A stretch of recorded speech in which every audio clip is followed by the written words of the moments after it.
अस्सलाम वालेकुम वरहमतुल्लाहि वबरकातुहू। I hope so you all will be fine. Allah ताला आप सबको ईमान और सेहत की बेहतरीन हालत में रखे, आमीन सुम्मा आमीन।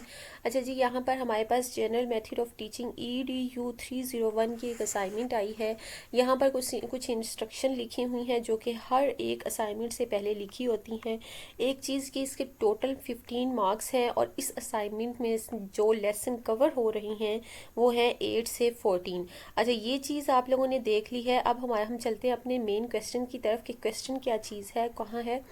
Design a comprehensive lesson plan from a primary school level on any subject. Use the 11 elements of planning to create your lesson plan. अब यहाँ पर वो पूछता है कि अपना एक comprehensive lesson plan जो है वो बनाएं, डिज़ाइन करें। प्राइमरी स्कूल लेवल के सब्जेक्ट स्टूडेंट को आपने पढ़ाना है, उसके किसी भी एक सब्जेक्ट को आपने लेना है और 11 एलिमेंट्स का अपना यूज़ करना है। मींस कि कोई 11 जो है वो पॉइंट्स बनाने हैं आपने प्लानिंग के अपने, और एक लेसन प्लान क्रिएट करना है। क्राइटेरिया उन्होंने बता दिया है। एग्जाम्पल के तौर पर उन्होंने कहा है कि 11 एलिमेंट्स जो आपने यूज़ करने हैं उनमें एग्जाम्पल्स भी देनी है, डिटेल्ड में परफेक्टली एग्जाम्पल्स हों और कोई भी ग्रामेटिकल एरर ना हो, और आंसर जो है वो meet all the requirements. Answer जो है वो तमाम आपकी रिक्वायरमेंट से क्या करता हो, मीट करता हो। सारी रिक्वायरमेंट्स जो है वो उस आंसर में मौजूद हो। ये सारी उनकी कैटेगरी की रिक्वायरमेंट है। तो आपको अगर आप ये सारा कुछ कंप्लीट करते हैं तो आपको फिर 10 to 15 मार्क्स मिलेंगे। 5 to 9 मार्क्स होंगे अगर कोई ग्रामेटिकल एरर होती है, अगर कोई भी रिक्वायरमेंट आपकी कंप्लीट नहीं होती तो 5 to 9 मार्क्स मिलेंगे। और 0 to 4 मार्क्स मिलेंगे अगर सारा ही ग्रामेटिकल एरर होगा या फिर काफ़ी ज़्यादा ग्रामेटिकल मिस्टेक्स होंगी या फिर कोई भी आपका रिक्वायरमेंट के मुताबिक आपका क्वेश्चन आंसर कंप्लीट होगा ही नहीं, तो वो जो है वो आपको 0 से 4 मार्क्स मिलेंगे। चलें जी, इसका सॉल्यूशन देखते हैं।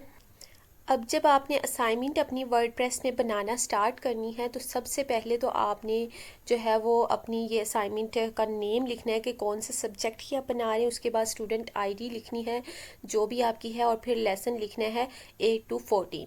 क्वेश्चन आपने अपना लिख के नीचे आंसर देने लग जाना है। सबसे पहले उन्होंने कहा था कि एक लेसन प्लान करना है किसी भी प्राइमरी स्कूल लेवल के किसी भी सब्जेक्ट का। तो हम जो है वो इंग्लिश का सब्जेक्ट ले सकते हैं। अगर आप इसमें चेंजिंग करना चाहें तो आप जो है वो चेंजिंग के तौर पर कोई भी जनरल साइंस का सब्जेक्ट ले सकते हैं, मैथमेटिक्स का, उर्दू का, सोशल स्टडीज़ का कोई भी सब्जेक्ट ले सकते हैं। मैंने लिया है इंग्लिश का सब्जेक्ट, तो हम जो है वो उसके बारे में लिखेंगे। ग्रेड 5 का हमने ये सब्जेक्ट लिया है। आगे हम देख लेते हैं कि हमने इसमें क्या क्या चीज़ ऐड करनी है। नेक्स्ट आ जाती है हमारे पास, हमने पॉइंट नंबर 3 में हम ऐड करेंगे कोई भी टेक्स्ट बुक। कौन सी टेक्स्ट बुक से लिया है, वो पंजाब टेक्स्ट बुक्स में आपको वो बाद में बुक भी दिखाती हूँ और वो चैप्टर भी दिखाती हूँ। चैप्टर मैंने लिया था, चैप्टर नंबर मैंने 6 लिया था। टॉपिक मैंने मेंशन कर दिया, फिट एंड हेल्दी लाइफ उसका टॉपिक था। पॉइंट मीन्स कि हमने एलिमेंट्स कंप्लीट करने हैं 11, तो वो देख लेते हैं। टाइम ड्यूरेशन मैंने 1 घंटे का जो है वो लेक्चर देना है और 1 घंटे में मैंने क्या चीज़ पढ़ानी है वो सारा कुछ। General objective and outcomes means के इस चैप्टर को पढ़ने के बाद स्टूडेंट्स किस काबिल हो जाएंगे, क्या चीज़ सीखेंगे। हर चैप्टर के स्टार्ट में लिखा होता है after completing this chapter you will able to understand, you will able to complete, ये सब कुछ लिखा होता है, वो स्टार्ट पे लिखा होता है। वही सब चीज़ें उठा के मैंने यहाँ पर लिख दी हैं। आगे हम देख लेते हैं।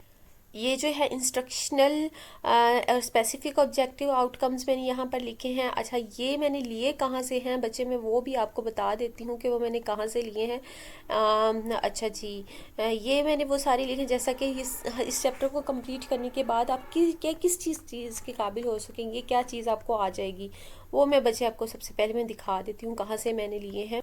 अच्छा, ये था वो चैप्टर ग्रेड 5 का, यूनिट नंबर मैंने 6 लिया था जिसका नाम था फिट एंड हेल्दी लाइफ, और यही वो आउटकम्स हैं जो कि मैंने वो वहाँ पर मेंशन कर दिए हैं। ये चैप्टर का नाम और ये जो है वो उसके आउटकम्स हैं जो कि मैंने वहाँ पर मेंशन कर दिए हैं। आपने भी ग्रेड 5 की किसी भी सब्जेक्ट का कोई भी चैप्टर लेके उसके आउटकम्स ऐसे ही मेंशन कर देने हैं, लेकिन थोड़ी सी चेंजिंग करनी है। जैसे कि मैंने यहाँ पर चेंजिंग की है कि कुछ आउटकम्स मैंने जो है वो जनरल आउटकम्स लिख दिए हैं यहाँ पर, और कुछ आउटकम्स में जो है मैंने जो है वो इंस्ट्रक्शन और स्पेसिफिक आउटकम्स के तौर पर यहाँ पर मेंशन कर दिए हैं। आगे चलते हैं जी, इससे आगे भी थोड़े से मैंने आउटकम्स लिखे हुए हैं। नेक्स्ट है हमारे पास जो है वो रिसोर्सेज नेक्स्ट है हमारे पास रिसोर्सेज और material that will be used in class to deliver the lecture. मैंने कौन कौन से रिसोर्सेज यूज़ करूँगी, लाइक वाइट बोर्ड है, बोर्ड मार्कर ब्लू या ब्लैक, आगे डस्टर होगा और साथ में पंजाब टेक्स्ट बुक की इंग्लिश की बुक होगी। और फिर 9th वाला है मेरे पास प्रोसीजर कि मैंने ये सारा कुछ करना किस तरह से है, वो सारा कुछ मेंशन कर देना है। सबसे पहले इंट्रोडक्शन दूंगी जिसमें मैंने अपना बताना है कि मैंने लेक्चर को स्टार्ट कैसे करना है, कि सबसे पहले अल्लाह ताला का नाम लेके बच्चों की अटेंशन अपनी तरफ करनी है, उनका फोकस अपनी तरफ लाना है। फिर एक ब्रीफ सा इंटरव्यू देना है। फिर मैंने वाइट बोर्ड के ऊपर जो है वो date, day, class work and topic जो है वो अच्छा सा मेंशन करना है और कुछ आउटकम्स जो है वो उसके बारे में बताने हैं। फिर प्रोसीजर में आ जाता है कि methods you will use in the classroom, lecture method, activity आप ग्रुप वर्क में करवाते हैं, जैसे भी करवाते हैं वो हम देख लेते हैं कि मेरी बॉडी लैंग्वेज किस तरह से होनी चाहिए, बच्चे किस तरह से मेरे काम को, मैं कोई काम करूँगी तो बच्चे किस तरह से अटेंटिव रहेंगे, वो सारा कुछ हमने देख लेना है। अच्छा, थर्ड वाले में हमारे पास आ जाता है how will you get the students participation, student किस तरह से आपके काम में पार्टिसिपेट करेंगे, आपने वो सारा कुछ देख लेना है कि बच्चों का कॉम्पिटिशन लगा देना है और फिर विनर ग्रुप को जो है वो आगे लेके आना है, क्लैपिंग करवानी है उनकी, इस तरह से उनकी पार्टिसिपेशन को इन्हांस करना है। आगे फॉर्मेटिव चेक हमने देख लेना है कि स्टूडेंट्स ने आपके लेसन को अंडरस्टैंड किया है या नहीं, वो आप सब ने देख लेना है। अच्छा, एक और बात समराइज़ करना है लास्ट पे लेसन को, ये ज़रूर लिख लीजिएगा।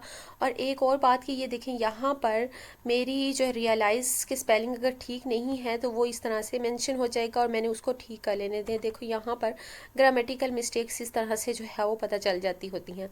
ठीक है, ये सारे पॉइंट्स हो गए। अब मैंने यहाँ पर एंड पे हमारे पर मैंने 10th पॉइंट किस क्या रखा है, 10th पॉइंट मैंने रखा है असाइनमेंट और होमवर्क देना है उन्हें, जैसे कि right a brief summary of this topic, a fit and healthy life. देखें यहाँ पर मैंने ये जो सारे ही कैपिटल लिख दिए हैं, दैट्स वेरी बैड। अच्छा जी, आगे write the glossary of complete chapter की ग्लोसरी लर्न करके आनी है। फिर मैंने आंसरिंग क्वेश्चन करनी है 11th पे, आंसरिंग क्वेश्चन करनी है to the students next day, तो वो भी मैंने अपना लेसन प्लान करके जाना है कि मैंने क्या क्या क्वेश्चन आंसरिंग करनी है। Why is it a good sleep important for a good health, ये सारी जो है वो हमने जो क्वेश्चनिंग आंसर करनी है कि मेरा हेल्थ के रिलेटेड था लेक्चर, तो मैंने हेल्थ के रिलेटेड उनसे किस तरह से क्वेश्चंस करने हैं। तो ये हमारा जो है वो कंप्लीट टॉपिक जो है कवर हो जाता है और ये यही असाइनमेंट है। लेकिन इसको इस तरह से मत दीजिएगा, अपनी जो है वो चेंजिंग कर लीजिएगा। ठीक है, वो आप देख लीजिएगा, ये ना हो कि मेरे मार्क्स भी जाएँ और आपके भी जाएँ। ओके जी, अल्लाह हाफिज़।